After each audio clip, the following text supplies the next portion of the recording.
Hey there, Pear. I just watched your vid. That experience tool.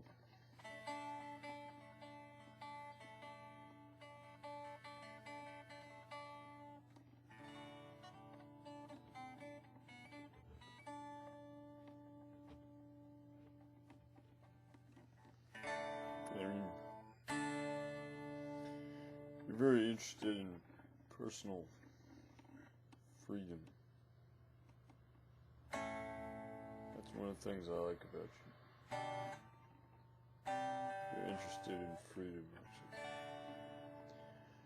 Quite interested in freedom.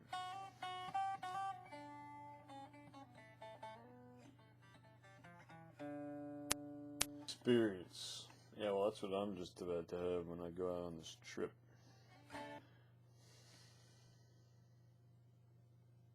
Trouble with stuff is it's all words. You know? Every word. Just think about this for a minute. Every word, literally, what is it? It's a sound. It's a sound and it's a shape on a page. That's what it is. And a number of them, different ones get developed and they get strung together like a great conversation. But you know, I mean, they're all experiences too. Everything's experience. That's one of the things, one of the words you can say everything is. You can say everything's a car. You can say everything's a thing. You can say everything is a spell. You can say everything is an item. You can say everything is a dream.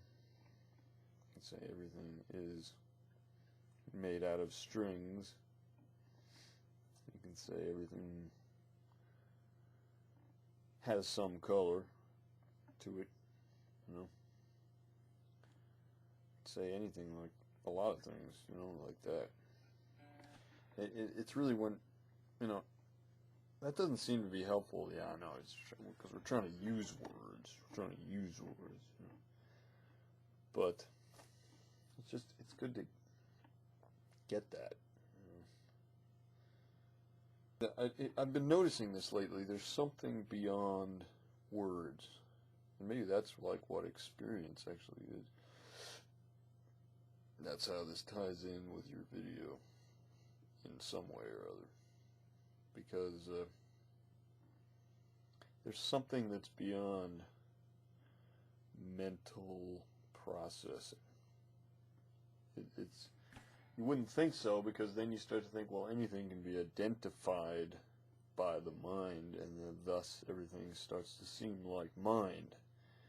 And in a certain way, that's true. Everything is mind. Everything is the same element or whatever. But there's something beyond mind. It's almost like as if you were to start letting your thoughts stop being thoughts. You know, and become awareness, you know, or stop letting your, you know,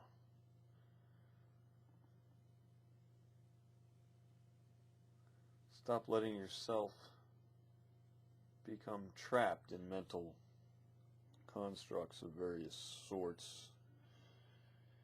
Then you would begin to experience, you begin to feel. And you begin to feel, you begin to sort of change from the known. You see, the unfamiliar is the real world. And that's in a roundabout way what you're saying in that video.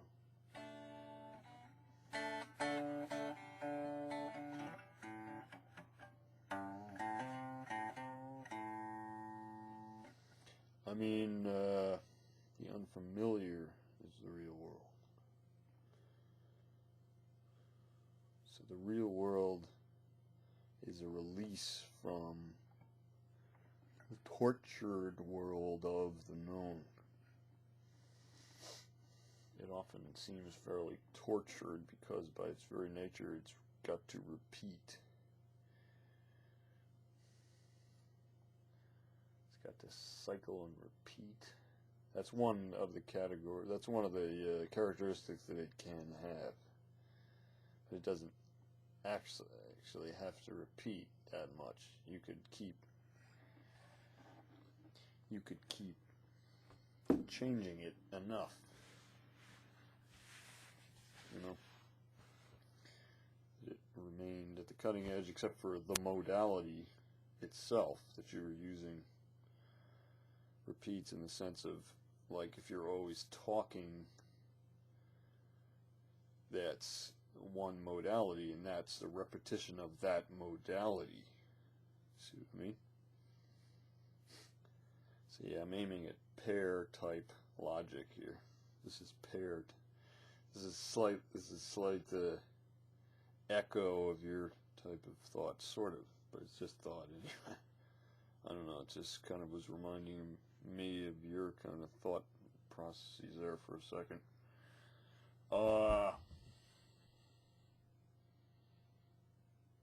Yeah, so I've often noticed this. It's got to change.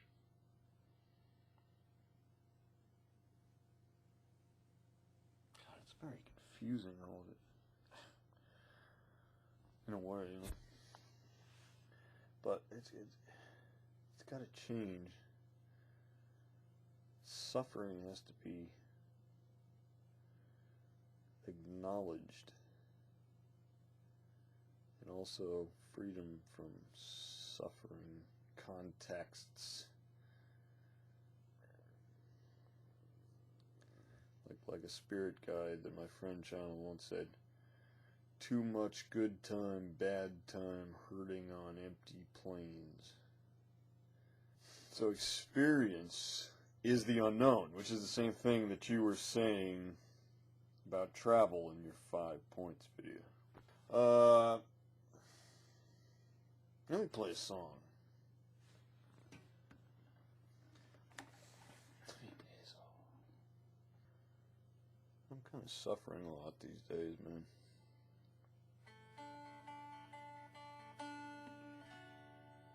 It's as though the longer the known goes on, the more it makes me suffer, man.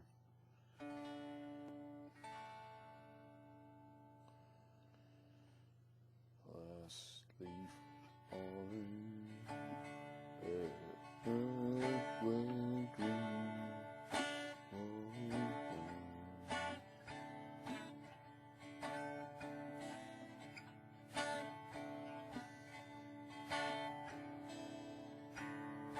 Black McDonald, 2 eagles hang against the cloud.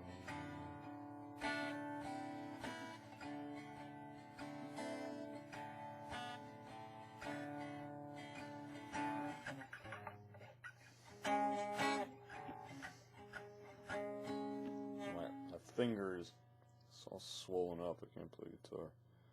I've got some sort of splinter in it or something. It hurts. Sun comes up blood red, wind is among the stones.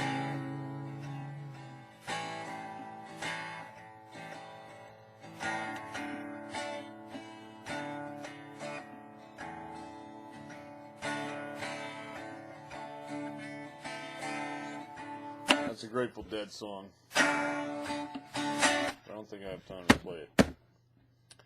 So I'll see you later, bro.